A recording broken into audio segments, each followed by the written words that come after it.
So, reminds me of an old joke in ISI. David Rao and I know about very well-known mathematician, K.R. Parthasarathi. So probably one of India's best mathematicians. He passed away some years ago. He worked in probability theory and, he was a guru to many other people, including the guru, my guru, V.V. Rao. So K.R. Parthasarathi used to ask a question every day. He would come in and he's talking about random variables or something. And then he would ask the question, so what is a random variable? And they would, he would, he would just pick up somebody and say, you, what is a random variable? We don't do such things these days, but in those days. And that person would get up and say, a random variable is, and that's all. KRP would pick up, KRP we used to call him, would pick up that sentence and say, is a function from a probability space and so on. So he himself would complete it. So all the student had to say was, the random variable is, that's all, no more. And one day, one fellow who was not that, what do you call it, alert, was asked.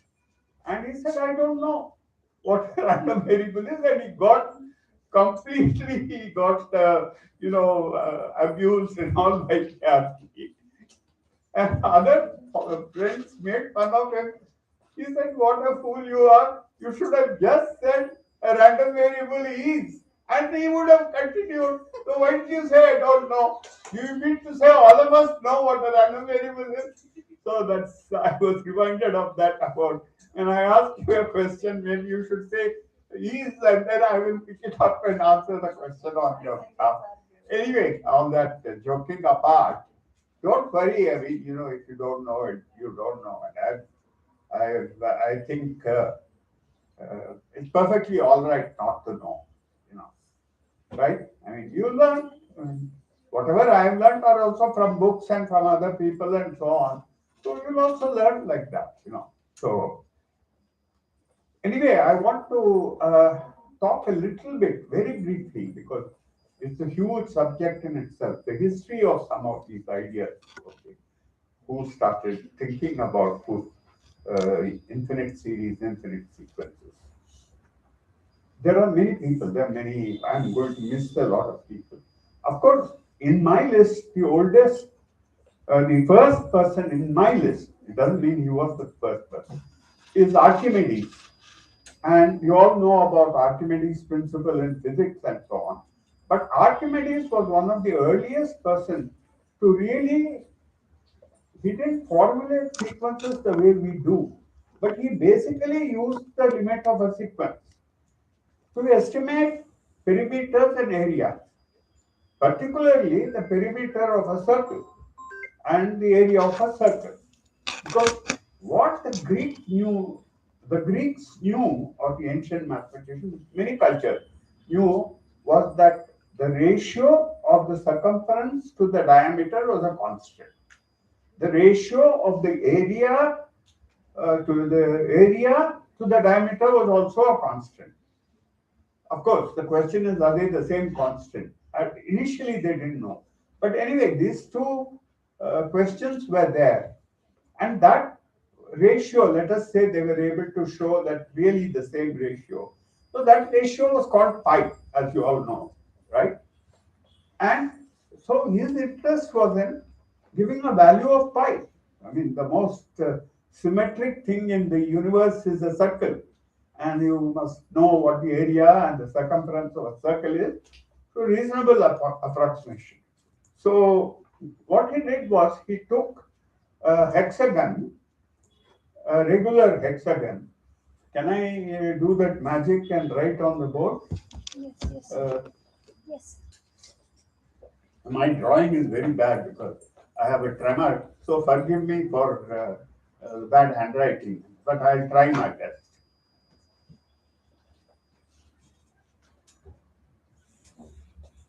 And the way he did it, he only needed the Pythagoras theorem and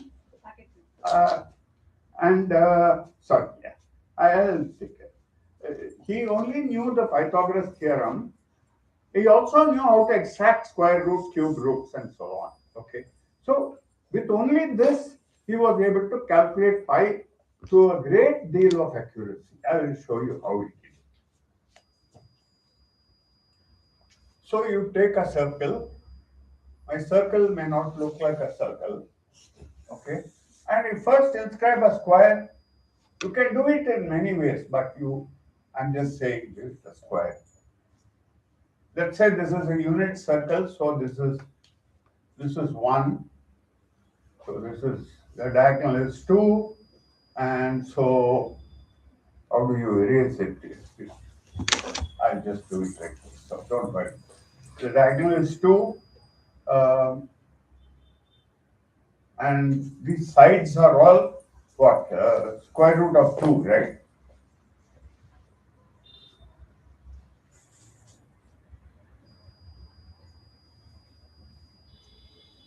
Right? Yes. And so the area, the perimeter is 4 times square root of 2, which he knew how to calculate. So what is it? 4 times 1.4, is it roughly? Square root of 2. That means 5.6 or something like that, right? Divided by, I am making a mistake, I think. 4 times square root of 2. That gives you 5.6. Divided by 4. That is not a very good estimate. No, am I making a mistake? What is the arithmetic mistake I'm doing? It's a unit circle. So diameter is 2. And so, this must be then 2 squared. A squared, 2a squared is equal to 4. So a squared equal to 2. Therefore, a is root of 2. Correct. I've not made a mistake, right? Correct. Anyway, you use this, get a very crude value for pi. Very crude value for pi. Don't worry about it. So now, let me learn how to do it. Erase. Yes, sir. Once again, sir. Slide. Sorry. Slide to clear. Yes. Yes, sir. I'm also learning new things. So now, forget what I wrote. That was just to illustrate what he did. Now, he took a hexagon. Why hexagon? Because it's very easy to calculate am I drawing correct? 1, 2, 3, 4, 5. This looks very bad, but you know what I'm saying. Okay. Why hexagon? Because the angle is 60 for each side. So what you have is an equilateral triangle, right? So it is 1, 1, 1, 1, 1, and this is the center. I'm sorry. From the center, this is the radius, so it is 1, 1, and this angle is 60, so this is also 1. So you get six sides. So you have 6. The perimeter is 6, right? There are 6 such triangles, right? Am I making a mistake? 6. Divided by 2 is 3. So even with a hexagon, you get a reasonable value for pi, 3. Then what he did was he bisected each angle and made it into a 12-sided figure. I won't attempt to draw.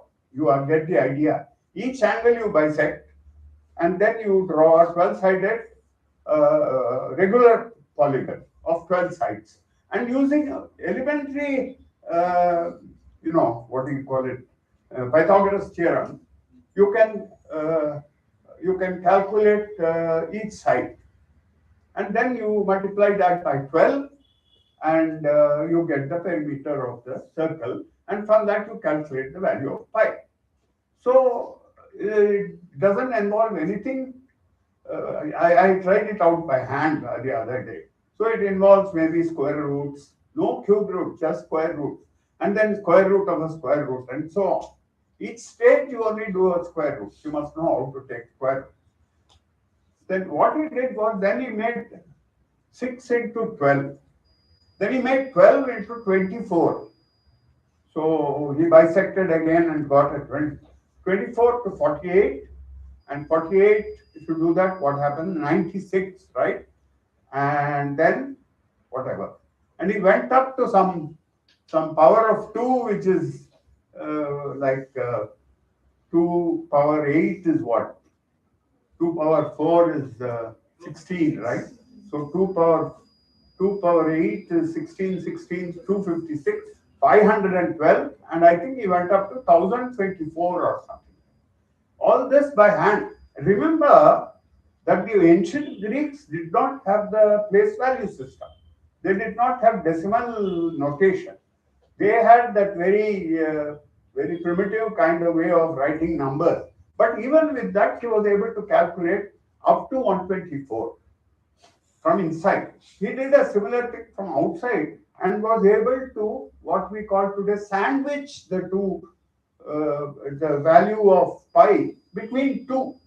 Outside figure will give you something larger, right? So that's outside. An inside figure will give you something smaller. The inside regular polygon will give you an approximation which is smaller than the circumference, and the outside you do the similar thing. You know, I'll only draw the.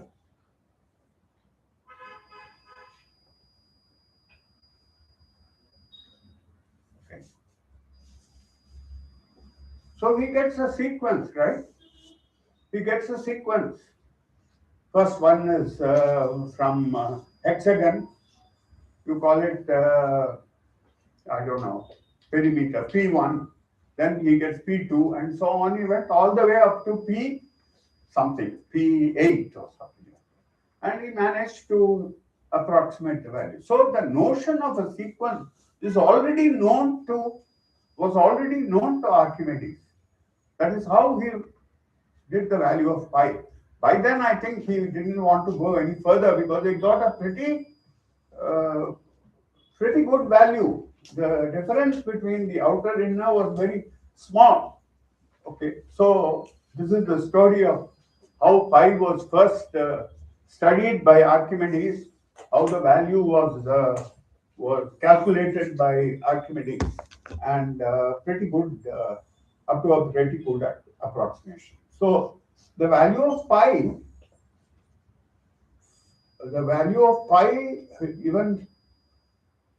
even for Archimedes, at the time of Archimedes, he knew about sequences and limits of. Okay, so let me continue with that. As you have seen, infinite series can be turned into a problem of sequences because you take all the series up to the nth term, what is called a partial sum up to nth term, and allow n to get larger and larger. That's a sequence, and you now know what is meant to take the limit of a sequence, right? So, yeah. Is it that? Okay.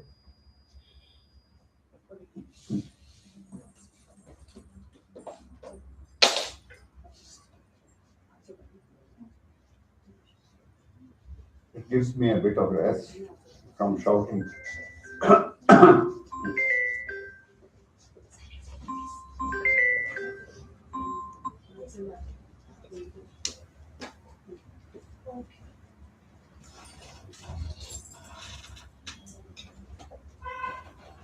Is that?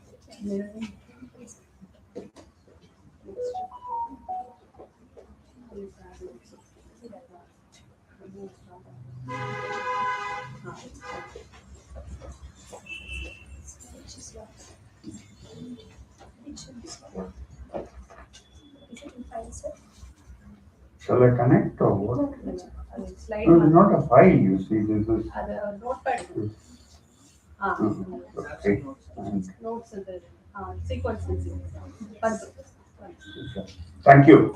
Okay, so let's just to give you a flavor as to what somebody in the 3rd century BCE, as it's these days called. I don't know if you remember things from history, but it's no longer called before Christ and after Christ or after AD. It's now called before the Common Era, and ACE is after the common era. Okay, so already the idea of a limit was known. Okay, then we come to little later. You come to various mathematicians. I don't want to give their exact contribution, but you come to Bhaskara 1, then you come to Bhaskara 2, and then to Varahamira, and then to Madhava, and so on. Madhava, we'll come back to that in a little bit of time. And then it goes to people like Fourier, which was around the 18th, 19th century, modern times comparatively, and Euler around the 18th century. Archimedes, I have already said. Aryabhatta, I have already, I think, around 5th, 6th century. Varamira, around 6th century. Madhava, around 14th century, 1400 or thereabouts. And then Newton and Leibniz, of course, the people who are supposed to have invented calculus, and they were the people who studied calculus and started the study of calculus. And Bhaskara 2 and Bhaskara 1 have already noticed. Now we come to why I mentioned all this. Partly because the ideas of Newton and Leibniz, there is something that you would have come across called the Gregory Leibniz series. Nowadays, it is called the Madhava Gregory Leibniz series because Madhava in the around 1400 had also estimated the value of this series. The series is an infinite series for pi. Like pi is equal to 4 times. Once again, maybe I'll write here instead of my getting up each time. Okay.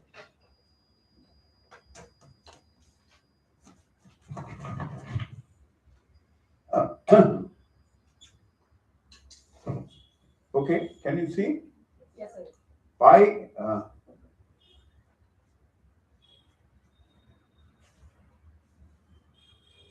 pi is equal to 4 times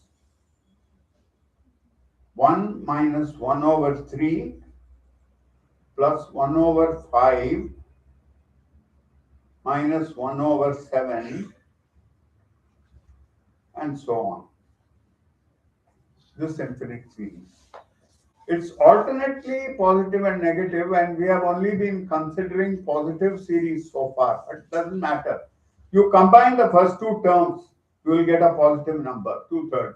You combine the second two terms, you will get another positive number. So now you think of this as a positive series where you have combined these and so on. Okay. So what do you get for the first term? You will get 2/3, right? And for the next term, you get 2 by no 2 by 35, I think, right? 1357 now. Next is 57, so 35, and so on. And so if you multiply out, you get 8 by 3 plus 8 by 35, and so on. So you can get a pretty good approximation by using this formula for maybe 7 or 8 terms. You get a reasonable approximation for pi. So here is another way of calculating pi. I told you that Fourier had also another method for calculating pi squared. Now this is a method for another method for calculating pi. So people were studying various things in the abstract, but were also applying it to some measurement problems because they needed the value of pi for careful measurements of various things, whether it's in astronomy or whether it is in some other science, they needed these things. So that is the brief historical digression that I wanted to make. And please, this is not at all a big lecture on history, but I want to address two issues that always come up. One is that this feeling, especially there are two extreme views. One is the West knew everything, and the other extreme view is that we knew everything. Neither of the extreme view is correct. You have to get a balanced picture. If you study history, you will know what the balanced picture is. So there is a very wonderful book which is called, can you read it there? Whatever it's called The Crest of the Peacock, Non-European Roots of Mathematics. It doesn't say, I mean, ancient Indian mathematics or ancient this mathematics or that. He calls it non-European roots. So he wants to claim, and this is what he says, from the Ishango bone of Central Africa and the Inca Quipu of South America to the dawn of modern mathematics, the crest of the peacock makes it clear that human beings everywhere have been capable of advanced and innovative mathematical thinking. Okay. George Georges Joseph, that's the name of the man, takes us on a breathtaking multicultural tour of the roots and shoots of non-European mathematics. He shows the deep influence that Egyptian and Babylonians had on the Greeks, the Arabs' major creative contributions, and the astounding range of successes of the great civilization of both India and China. So, we have to get away from this mindset that, if you do, we are all human beings. It doesn't matter where the discovery comes from, as long as it permeates, we all get to know it. So, this is a very well written book. If you have an access to, you should read it. It's not very expensive. Maybe you can urge your teachers to get it for the library. Anyway, this was written in 1991, so it's and many editions have been, student edition and so on and so forth. Okay, then we come to the Persian and Arab mathematicians. Founded as an independent discipline by Muhammad ibn Musa, algebra, we are talking about algebra, al-Khwarizmi in the 9th century, who detailed systematic solutions of linear and quadratic equations. The word algebra comes from al-Jabr, from his seminal text, Hindu-Arabic numerals, widely adopted and popularized the Indian place value numeral system, including the use of zero, making daily calculations faster and more efficient.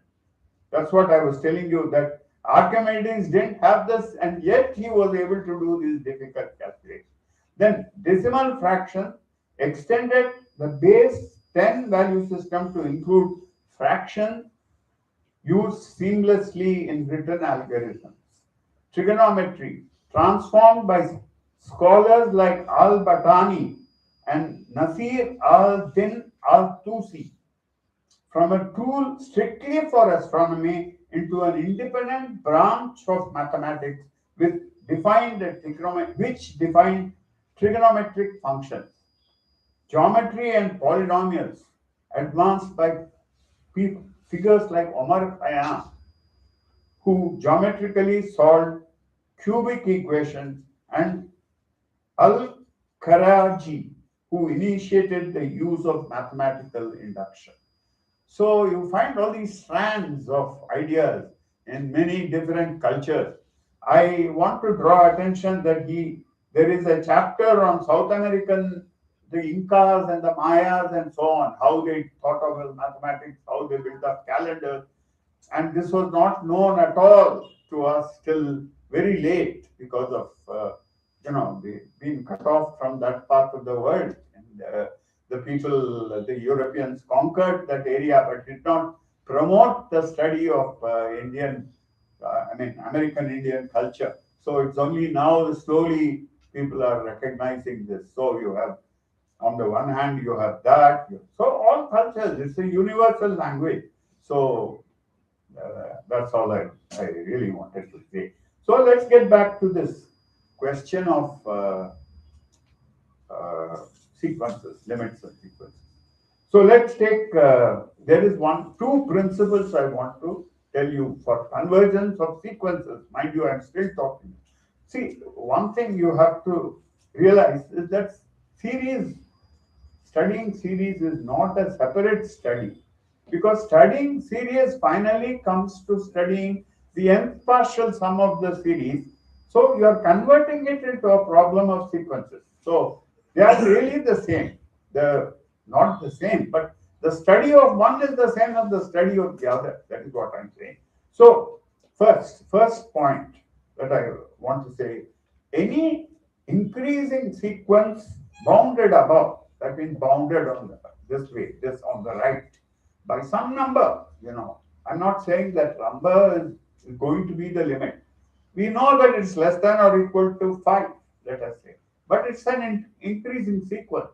And if we can show it's increasing and it is less than or equal to 5, we are guaranteed that this has got a limit. Okay. The other one is any decreasing sequence bounded below. So let us say it is bounded below by half. It is decreasing and you know it won't go below half. Half may not be the limit, but I am saying that yes, has a limit. So these two, you can say, are one of the, you might say, the sort of beginning of the study of series and sequences. Okay, well, there are more advanced concepts related to that. You will come to it when you take a course on series and sequences and calculus and so on. I don't want to go there. But so I come to a famous puzzle. It's called the puzzle of the absent-minded mathematicians. Some guy like me, some person like me, who doesn't know, there's a famous expression. I hope I don't mess it up. There's still, you can still hear me? Okay. There is a famous expression used to describe one of the presidents of the United States long time ago.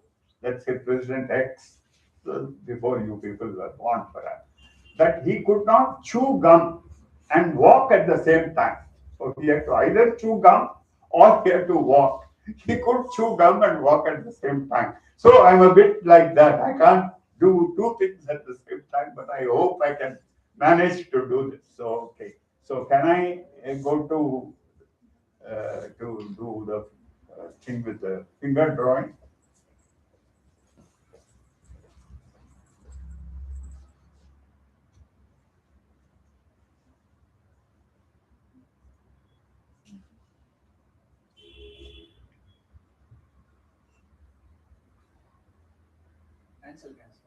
Cancel.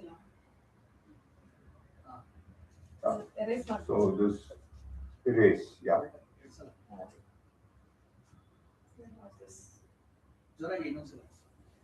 Okay. Yeah. Okay. So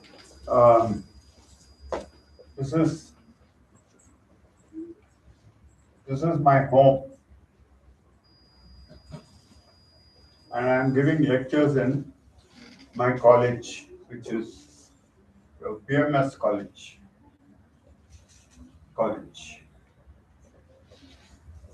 So I have all my books in the bag. I convinced myself everything that I put there, especially this tablet, because without that I cannot function.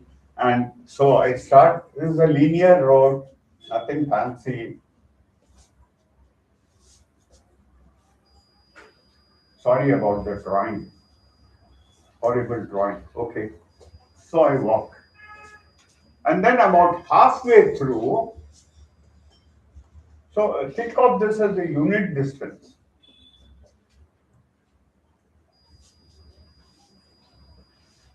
One is already written here, so I don't have.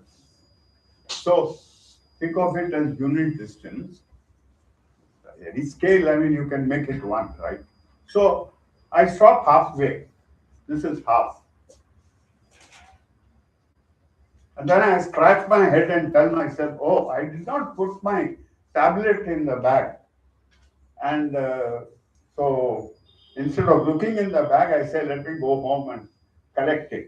So I walk towards home. So then halfway from that home, I tell myself, stupid, you do remember you put the book in the bag, so I can go back. So at 1/4, the person stops, okay, and decides to go towards the college. That halfway between, uh, in this direction, so what is this? This is 1/4. 1/2. Huh? So what is 1/4 and C is 1, H is 0. So what is 1/4 plus 1 divided by 2, right? So it becomes what? 5/8. So it is somewhere here, 0.6 or something, it is 5/8.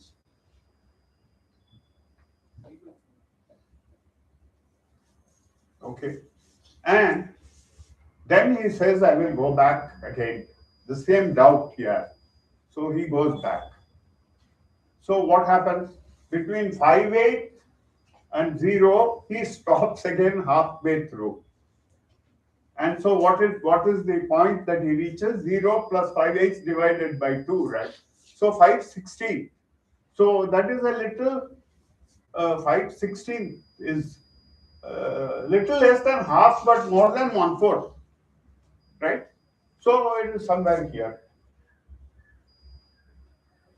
So what is it? What did I say? 5/16. Then let's do 2 more and then I'll stop after that. No more boring you with arithmetic. So 5/16 plus 1 divided by 2. How much is that? He starts going back. So 5/16 plus 1 divided by 2. 21? No. 21 by 16, 21 by 32, right?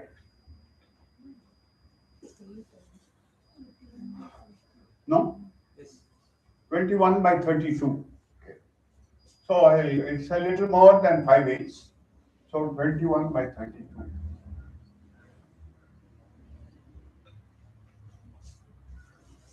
Draw it on your thing, you will get a better idea. So 21 by 32. Next he goes back and so on. So you will notice that these things are increasing. 1/4, 5/16 are increasing. Similarly, 5/8, 21 by 32, they are also increasing. But this way and that way they are bounded because you cannot go beyond 1. Because when you reach the college, you stop, right? I mean, you're not so. The sequence is bounded. So you have 2 increasing sequences. One seems to be on the left of half, and the other one seems to be to the right of half. 2 increasing sequences. So let us write down. We will write down what is it? A recursive, not recursive. What do you call it? Connecting the even steps with the odd steps. We will find a formula for that. Okay. I'll sit down again, and I'm sorry to make you people go up and down and show the thing. Please. Sorry.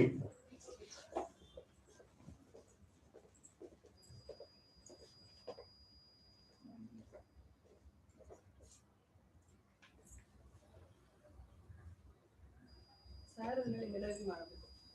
Vaishali ಅದರಲ್ಲಿ mirroring ಮಾಡಿ. Sir tab screen ಹಾಕಲ್ಲ ಅಲ್ಲಿ mirroring.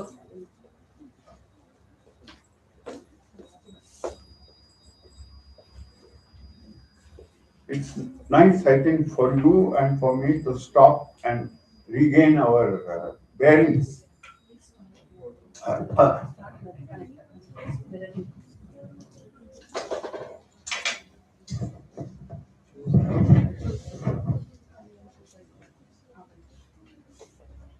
Okay. ಅದು ಅವರಲ್ಲಿ ಈಗ board connect ಆಗಿದೆ. ನಿಮ್ದು ಈಗ ಇತ್ತು. ನೋಡ್ಕೊಳ್ತಾರೆ sir ಬರೀತಿರೋದು.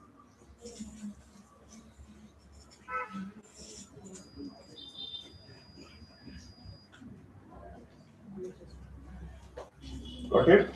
Okay. So, okay. So, kindly look at that sequence that I have written. Half, then I don't know why I wrote 1/4 here, but anyway, it is 1/4 because I've gone back and half I've gone back. So the odd steps are, I must have made a mistake there, 1/4, then 5/8. Did I write it correctly over there earlier? Half, 1/4, then 5/8, then 5/16, then 21/32, and so on. One side of half and another side of half. So I divided it into two kinds of steps. Later I do that.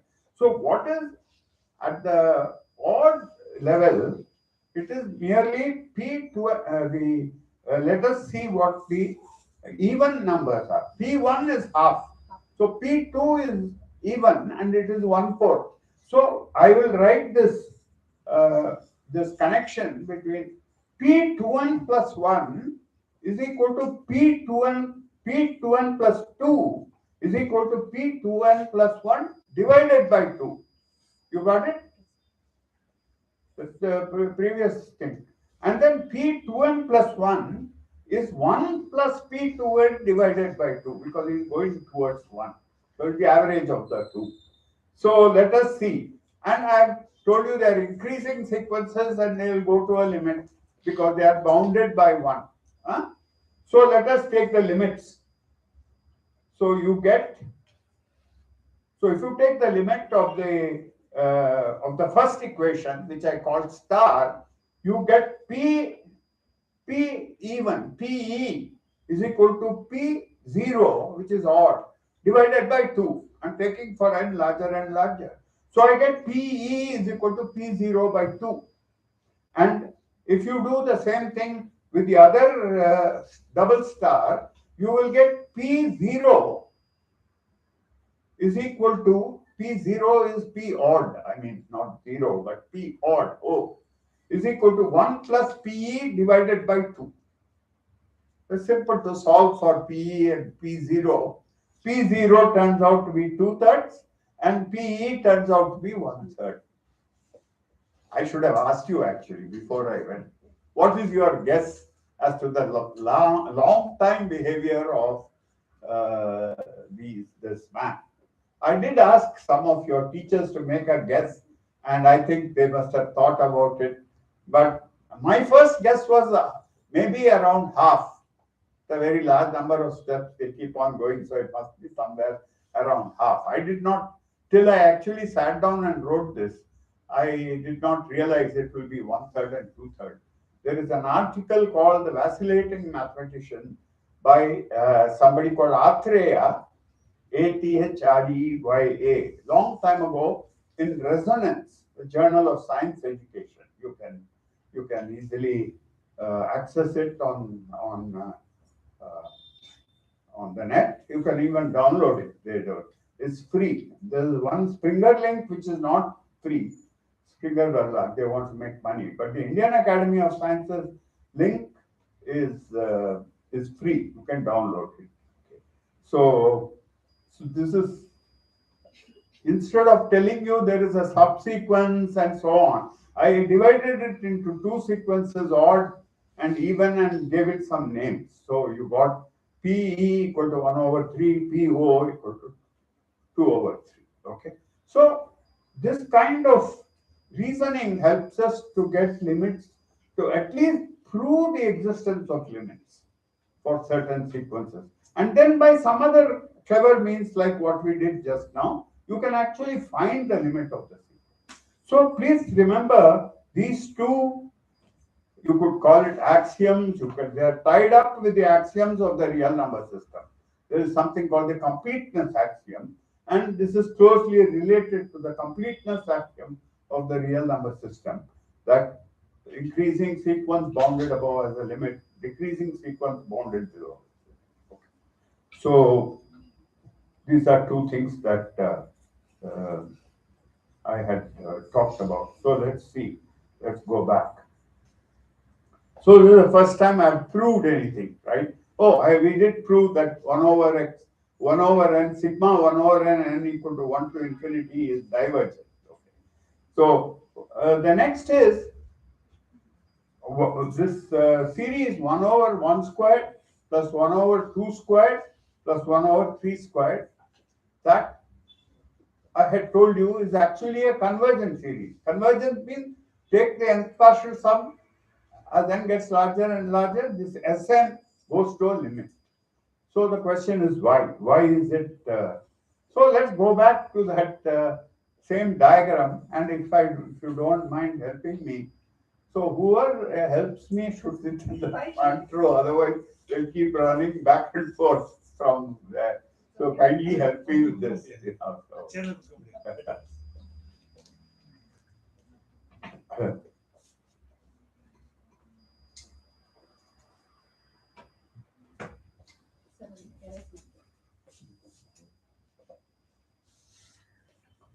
We will do the same trick that we used earlier, okay?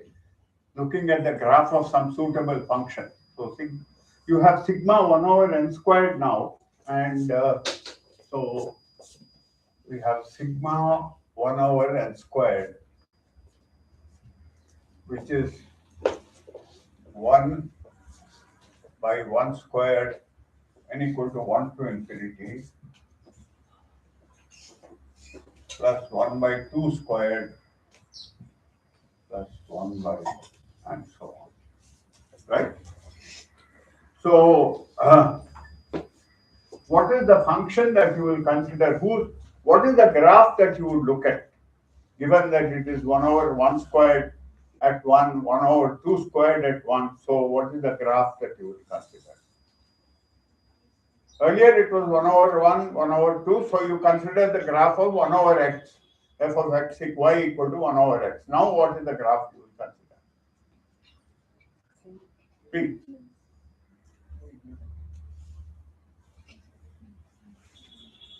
What is the values at 1, 2, 3, etc.? What function will you get?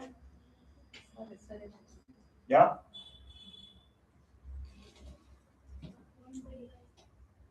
Will you look at 1 over x cubed, for instance? No. 1 over x to the k. But what is it?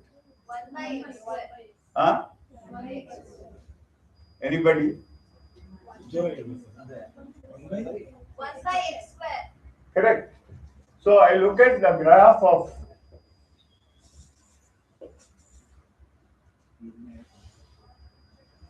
1 over x squared graph. Of course, it will get not a good diagram.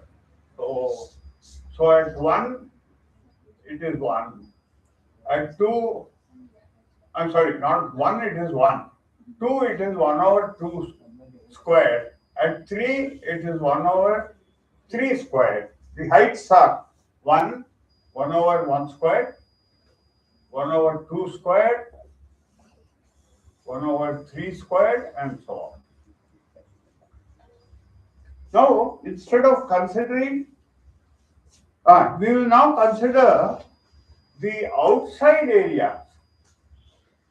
Okay, and oh, wait a minute. No, we consider the inside areas. Inside areas. You'll see in a minute why. So I look at this. What is the area of this?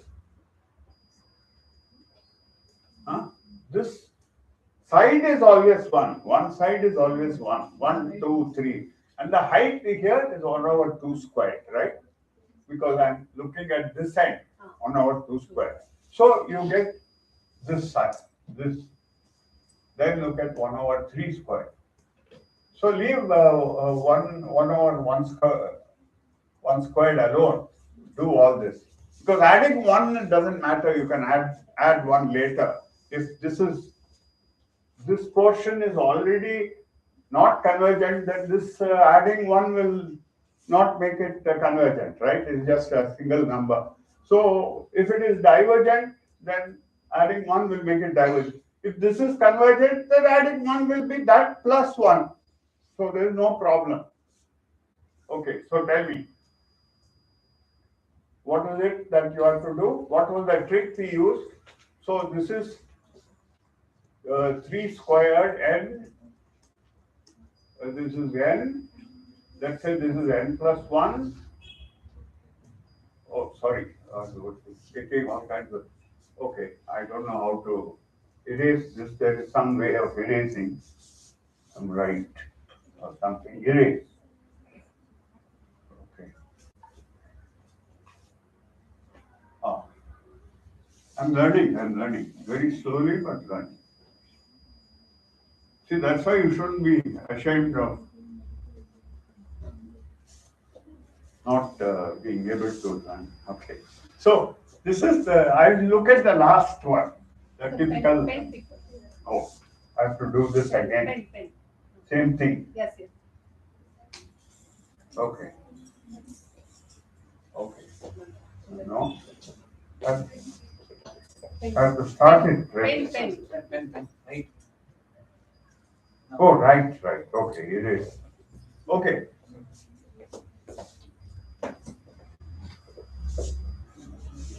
So at the nth stage, you get 1 over n squared height. I'm only looking at this portion. 1 over n squared. So this last area here, this is n minus 1. So this area is 1 over n squared, right? So what is if you look at the area under the curve, what do you get? What do you get? The area under the curve will be integral 1 over x squared going from 1 to n, correct?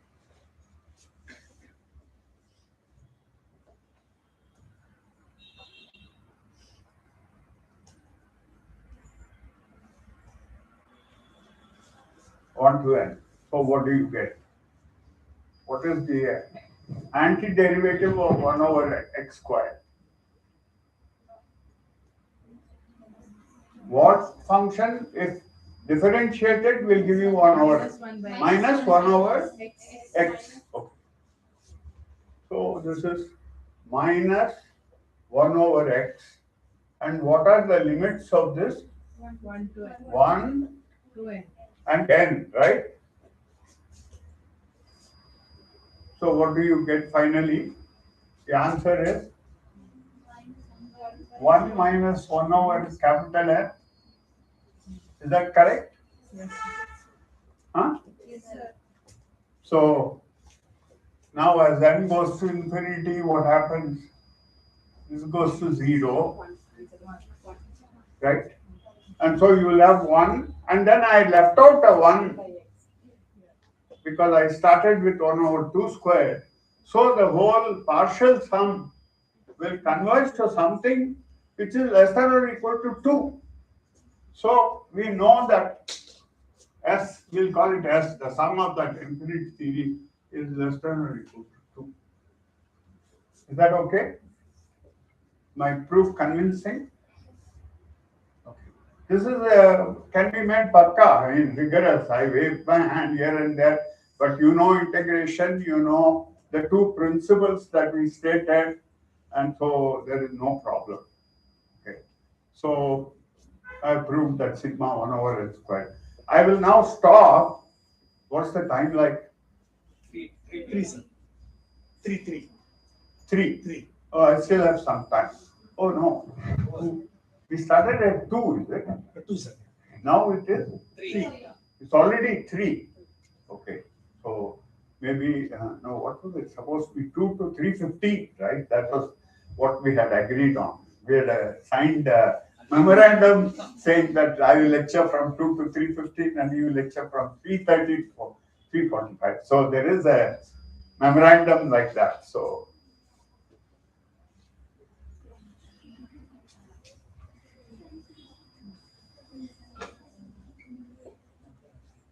fine. Okay. So question now. What happens if I look at using sigma notation? I want to write sigma 1 over n to the alpha, where alpha is a positive number. Let's consider two cases. Alpha equal to 1 we have already done. So I will take now alpha positive. If alpha equal to 0, then every term is n to the 0 is 1. It will be divergence and nothing to prove, right? Take alpha less than 1. I write 0 less than or equal to alpha, but the case of alpha equal to 0 is trivial. So what will you do? No. Question. Is this series convergent or divergent? Oscillatory. Divergent. Oscillatory. Huh? Oscillatory. Oscillatory. How can it be oscillatory? Because you see, it is a decreasing sequence, right? For example, take any alpha equal to half. You will get root n. So root of bigger and bigger numbers will get larger. So reciprocal will get smaller and smaller.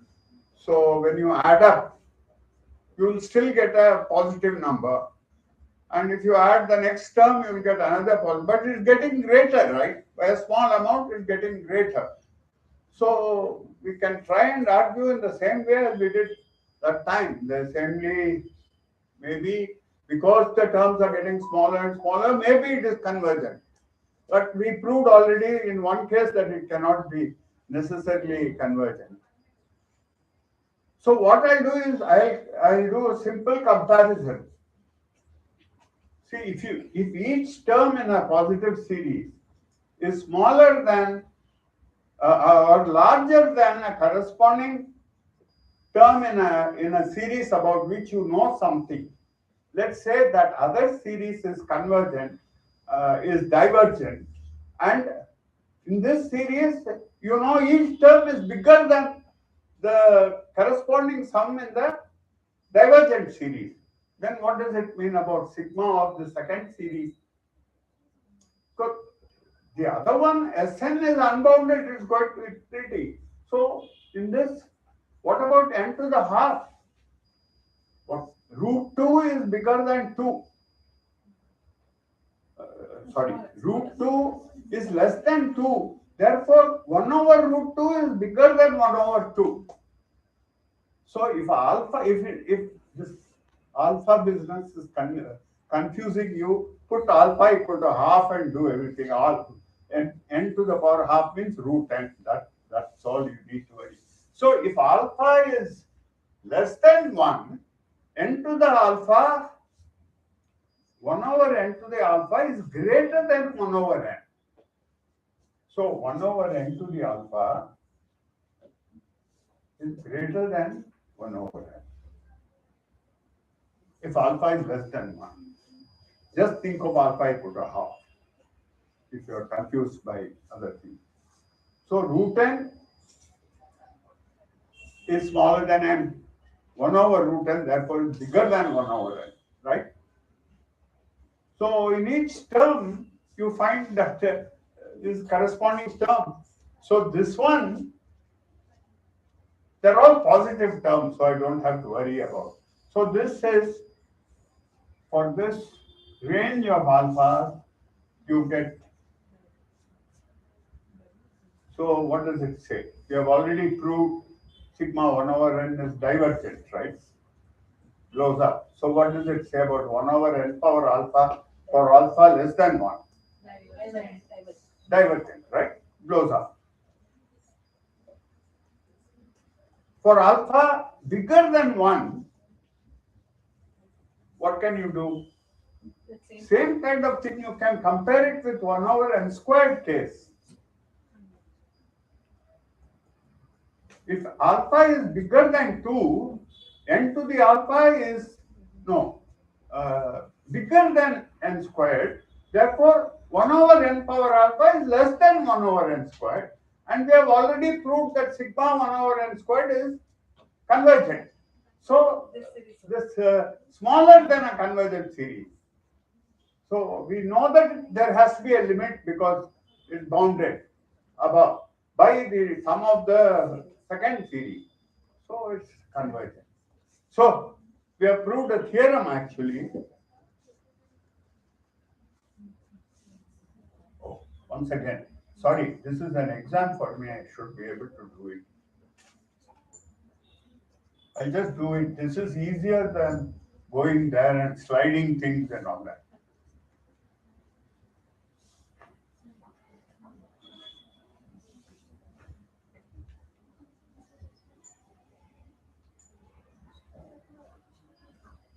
I was telling at home, I was telling my wife about this board.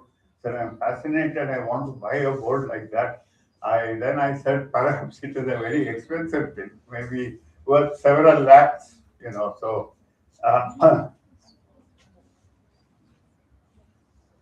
okay. So theorem, very famous theorem.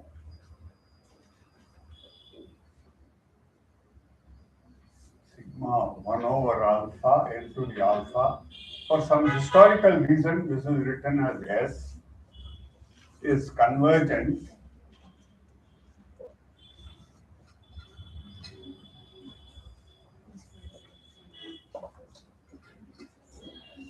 if S is strictly greater than, I only did it for S greater than 2. What about alpha between 1 and 2? You can use the same trick. Integrate 1 over x to the alpha instead of integrating 1 over, but this time you use the fact that if alpha is between 1 and 2, you get a finite quantity. I don't want to again repeat the same proof, but you have the idea, I hope, of the proof. So if S is convergent, if S is greater than 1, not just greater than 2, but greater than 1, and convergent merely means the partial sums will go to some limit. Divergent merely means partial sums blow up. For positive series, let's not worry about it. And divergent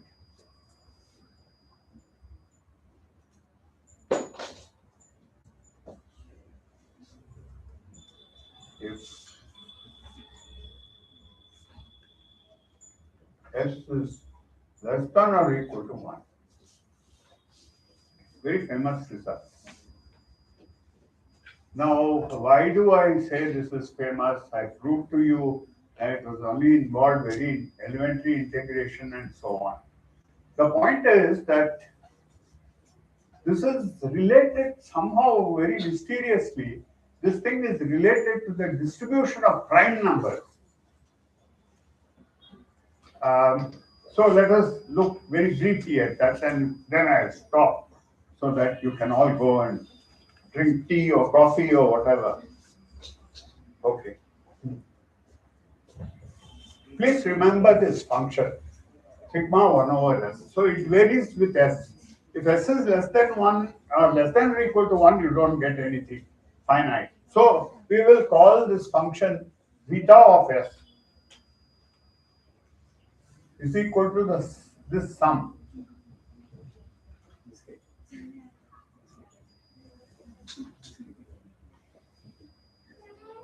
It depends on s, right? Whatever sum you get, it depends on s. I told you when s is equal to 2, you get pi squared over 6. Similarly, certain numbers you can actually calculate, but you know that this will be some finite value for s. Okay. It so happens that for those of you who know some complex numbers, that this converges for real part of s greater than 1, not just s greater than 1. Even for complex numbers, you can make sense, and it converges for real parts of s greater than 1. If you don't understand, don't worry. You will learn it when you learn some complex numbers and things like that. So it is a function which is not only real defined for real s greater than 1, but also all complex numbers as far as the real value of s is greater than 1. Okay, I will stop with with this function, but I will now go to the why it is connected to the, not why, but at least what the prime number theorem says. What is the prime number theorem? How are primes related? So,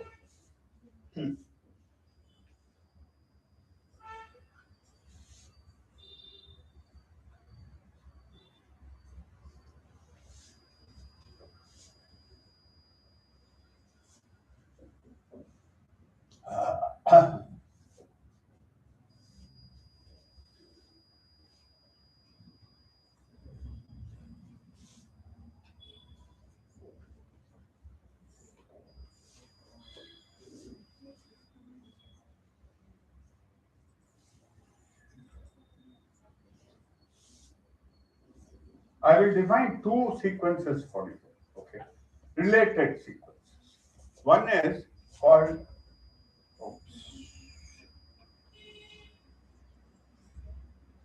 pi sub n, not pi sub capital N, it doesn't matter, is equal to the number of primes p prime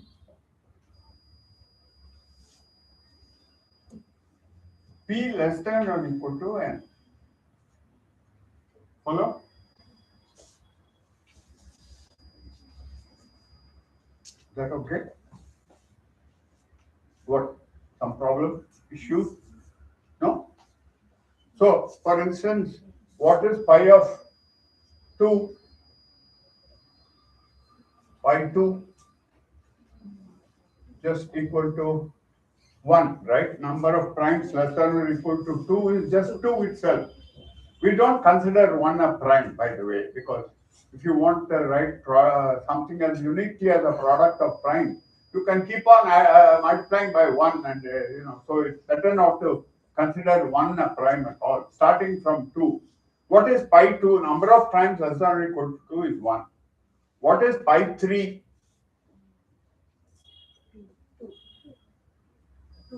Number of primes less than or equal to 3 is 2. What is pi 4? 2 and 3 are the only primes less than or equal to 4, so it is still 2, and so on. To write down what pi of 18 is, you look at all the primes less than or equal to 18. 17 is a prime, and then look at the one below that. Okay, so you can write the first few of them. What we are interested in is this sequence. So again, a very famous sequence.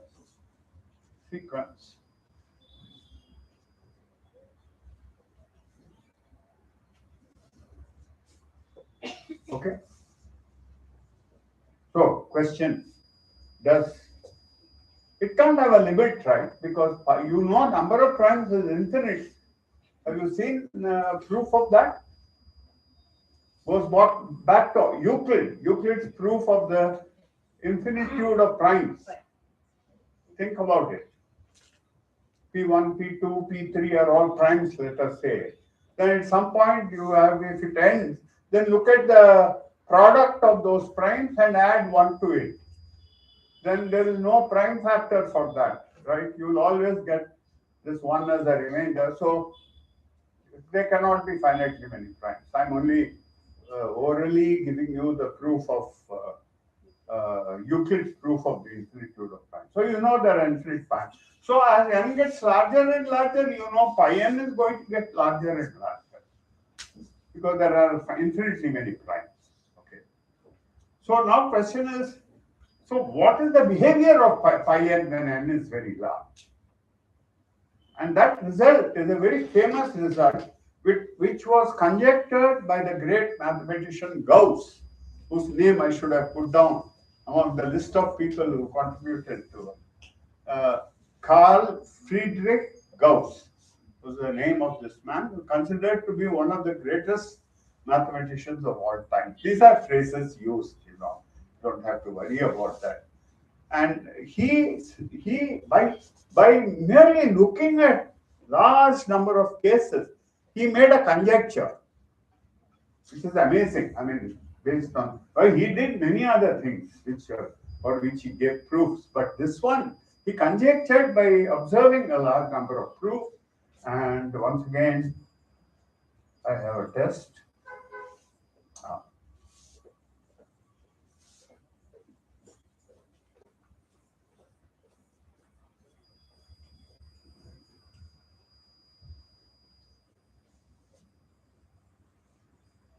Unfortunately, it's easy to state, but difficult to prove.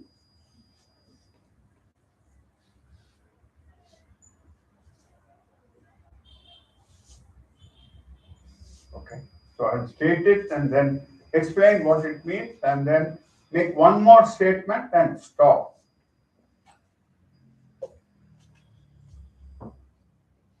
So, it's called prime number theorem, PNT.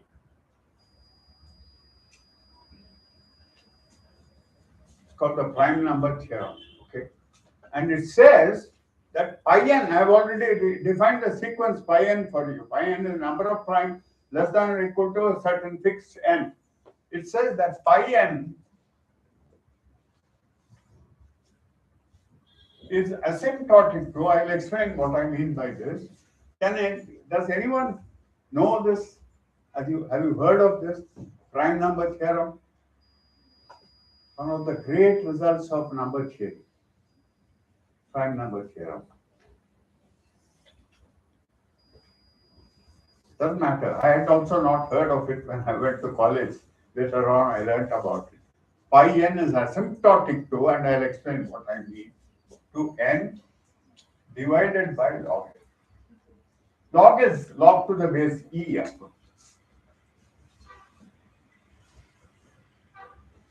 So what this means is,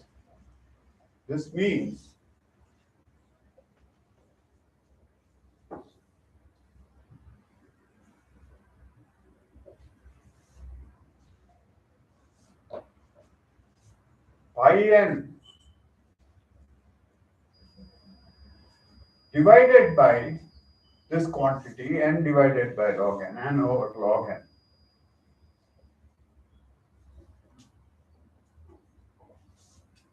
Approaches 1 as n goes to infinity.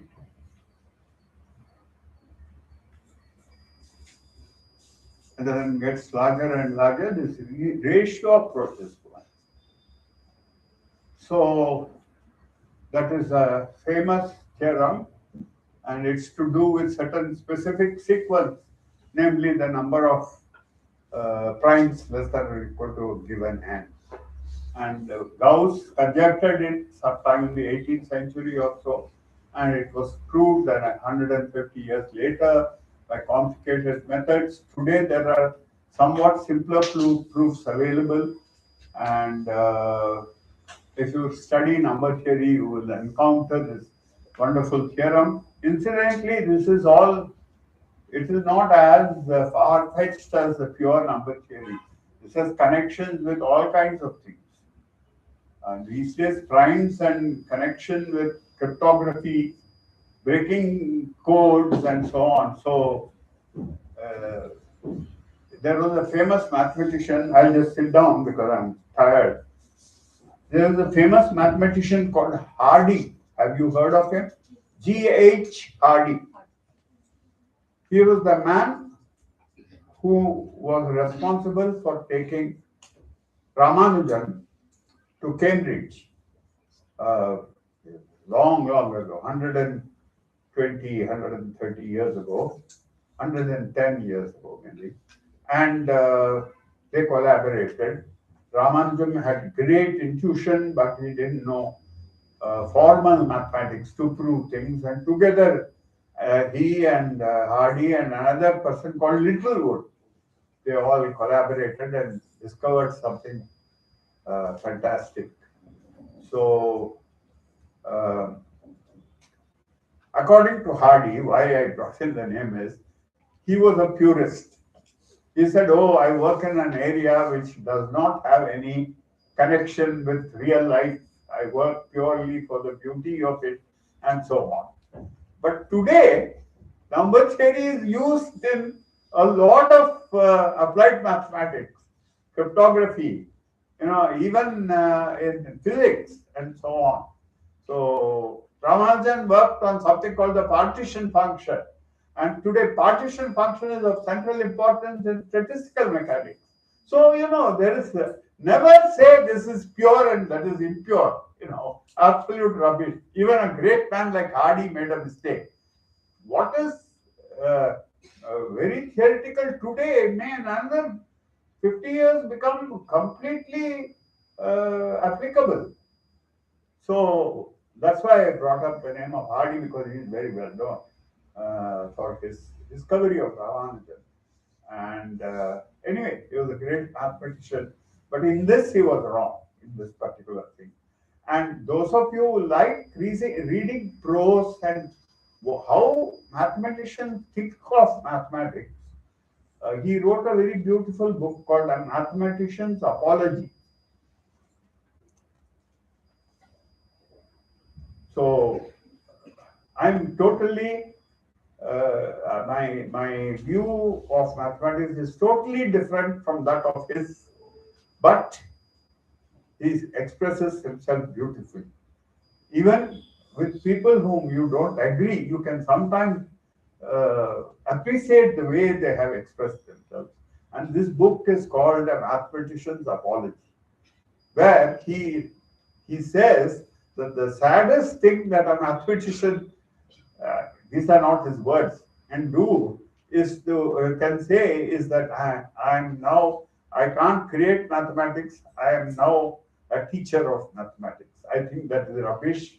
If you pardon my saying that about a great mathematician, teaching is how do you produce mathematicians if you don't teach people mathematics? So, thank you.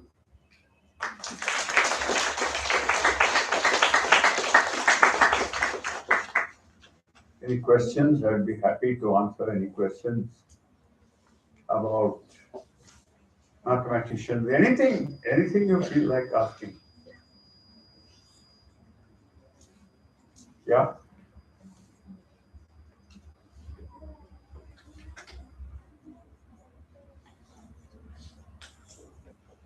Okay. So I used to say to my classes, there are two things that when people don't ask questions, there are only two things that I can conclude. That everything that I said was understood by everybody, which makes me feel very, very happy. Or nobody understood anything I said, so they're not asking questions. So what should I do? You please tell me and I'll be happy. We understood. First statement. And you're answering on their behalf. You On see. behalf of them. No. The students have to answer for themselves, not the teacher can't answer for them. So what do you say? You understood at least part of it? Yes, sir. Even if you have understood 1/3 of it, I'll be very happy. So Sir, I have a question. yeah, I mean, please. it's not related to what you said, Ah. but is there any part of is there any part of mathematics in which Yeah. you get stuck or it's difficult for you? Any part of mathematics? Which you are struck or difficult for you? Difficult for you. Difficult. Difficult for me. For you. Oh, every part of mathematics is difficult for me. I struggle to learn.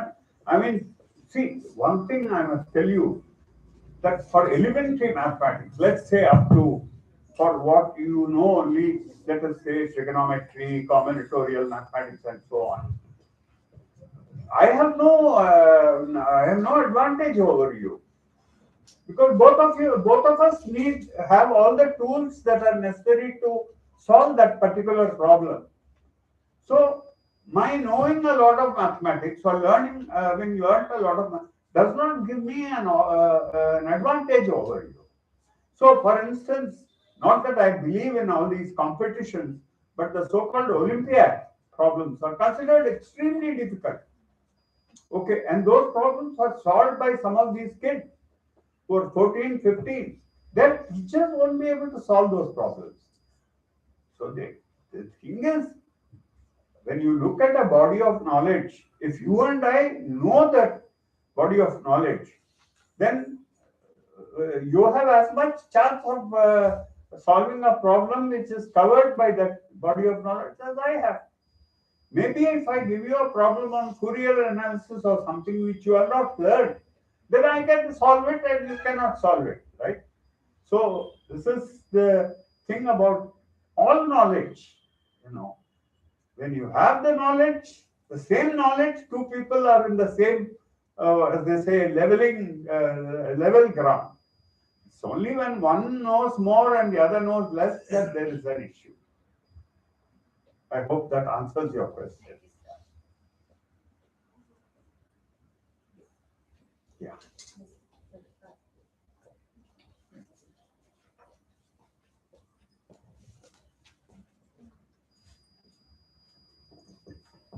Thank you, sir. Now you all can take break for 10 minutes and come back at sharp 3:35.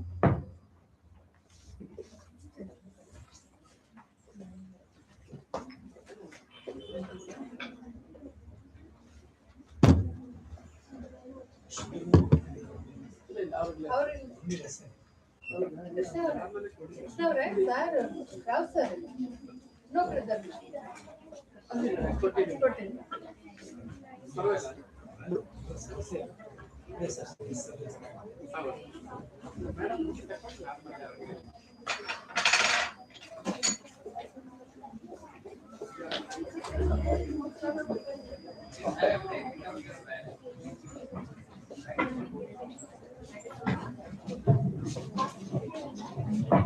Is it 3:15 now or what is the time? It's 3:24. 3:24. Sorry, I went over my allotted time.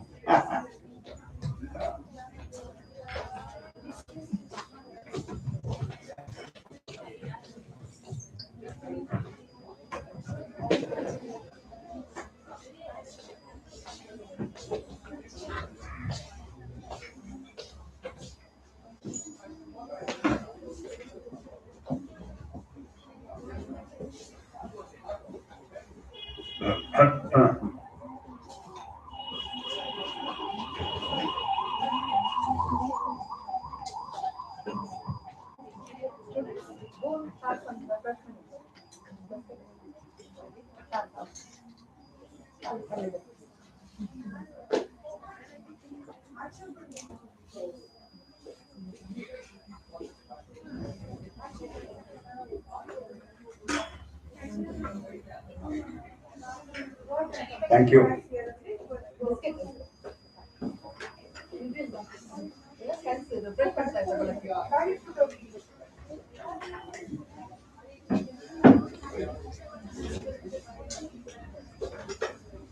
Ooh. Thank you.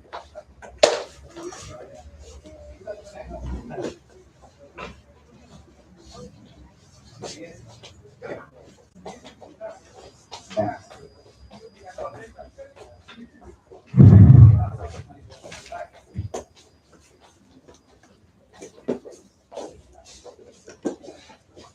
So,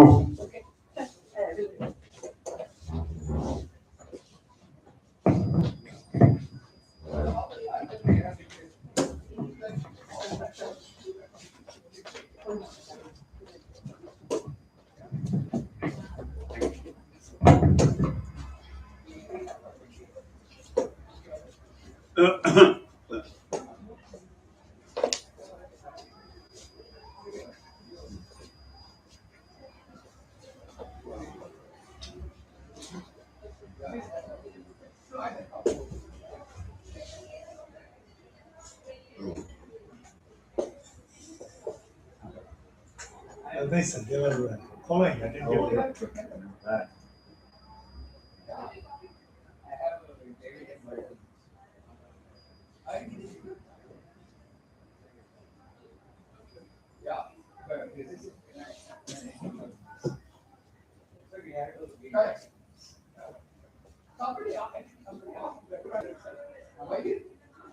this is very nice. Yes, very nice. Very nice. What is it called? It is called, I think, smart board. Huh? Smart board mostly. Smart board. I think Even this can be used as a television also. Yeah. That's what I'm saying. Yeah. So I want to see. Because but sometimes you were not done. Yeah. But now I think there is back to and much because when it comes to that. And both of them. Yeah.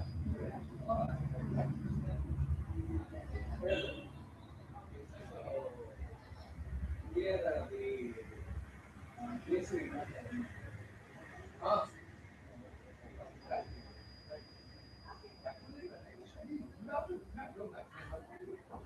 Different and so on, but basically we have limited in combination. since we studied DSC maths, we did not have much we have not learned much about probability. Ah, right. So we learned maths not of Right. in statistical point. Correct. Only they introduced probability. Right. Yeah, but I don't know. Our syllabus also is very. I have looked at some syllabus. But, even when they do in statistics and probability of this school class, they are somehow are very fond of showing off boring things rather than the very interesting. Some Bayes theorem.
Yeah. No, you sit here. I don't need anything. No, you can sit here. I don't need to sit here. I will just Tell them there is a stochastic version of the problem. Yeah, at the end, if I have time, I will do that. At the end, if I have time, I will do that. Yeah. Regarding what, sir? Oh, the stochastic version of the vacillating multiplication, he said. Oh. Yeah. So.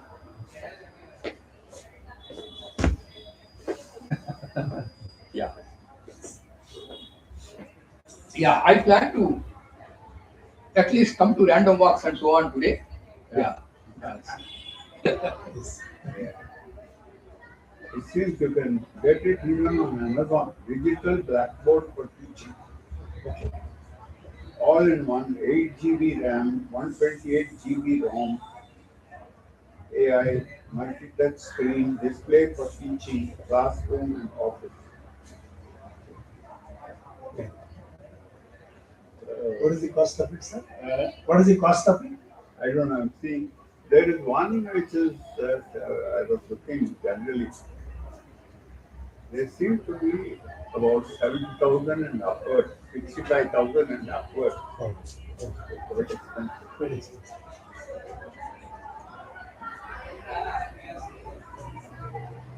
Big value plus 55-inch Android something. It is 65,000 something. 68,000. 68,000. Amazon, in Amazon. Then I didn't realize so it's so easy. I mean, provided you have the money, if you buy it, it's so easy. Yes, yes. Of course. Very convenient. Very convenient. Yeah, I mean, you know, In finger you can do because over finger you can just write. yeah, because I used to have a whiteboard and that thing, and I used to do it. The smell from the, you know, from the, what you call the Marker. market, it's very difficult, especially with my allergy. This one has no clean, right? I mean, there's no it's all electronic. Maybe it is worth finding out.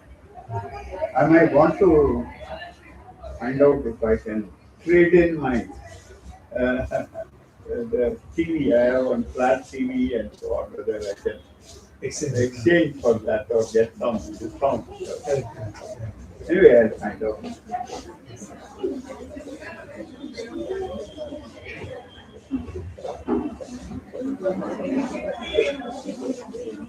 Yesterday I was watching a short interview of Justice Venkatachara. One disappointing statement. I want to find out why the great constitution expert like me.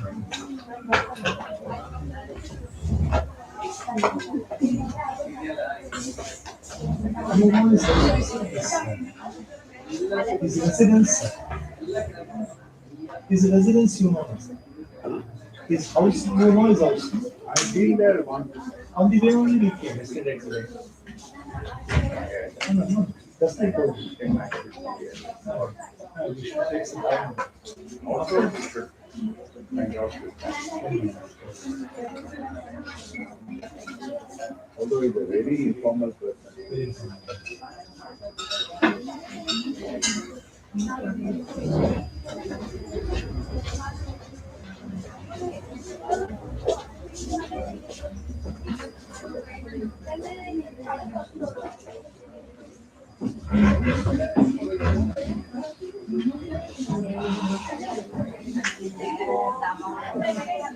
I can be studying I start in the morning. What the is that I can do then oh,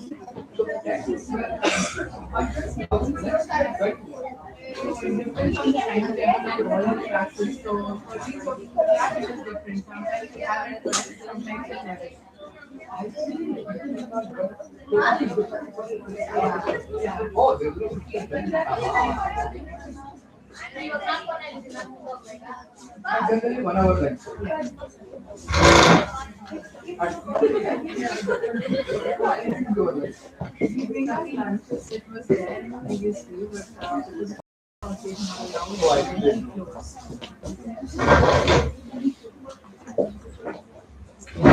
And you sit in your classroom and somewhere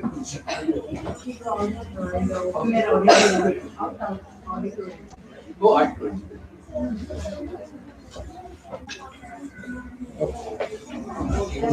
Oh, that's very interesting. So when they are free of the classes, they have very you can do. Now, let's begin the next session from Professor D. Rao sir. Okay. Okay. is Start. okay. it is okay. Okay. I suppose you can hear me, right? Okay, good. So this is the second episode of the TV serial, which has 3 episodes. So just as the TV episodes, I will first recall what happened, because otherwise the audience will forget. There will be characters coming into the episode and you don't know who they are. So basically for probability, we do an experiment. And then when we do the experiment, we write down all the possible outcomes, whatever happens in the experiment. That's the sample space. So for every point, there is a probability. If you take any set of outcomes, that is an event, probability of that is sum of all the probabilities of those outcomes which are in this set. Okay? If there are 1,000 elements in your sample space, if each has the same probability, then this definition reduces to probability of an event is the number of points in the event divided by total number. Okay? Otherwise, it will not reduce. And then there are simple experiments of rolling a die or tossing a coin, etc. We discussed about placing balls in the boxes. When we do probability, we idealize things. We talk about balls, we talk about coins, but whatever we talked about applies not only to coins but various other things. We talked about balls applies to photons and energy levels.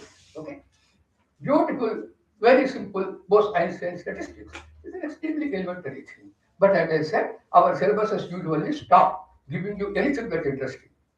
Okay, and then we talked about conditional probability. Many times you have partial information. And probability of an event A given an event B is probability of A intersection B by probability of B. We have seen, just like any mathematical equation, this can be used in a differential, namely probability of A intersection B equal to probability of B into probability of A given B. That's it. And this we use in a simple example like ARM model, okay, where you have two kinds of bars, red and black, and you do some kind of a thing and so on. The whole thing looks for fun, but it has a practical interpretation, okay, about infectious diseases and human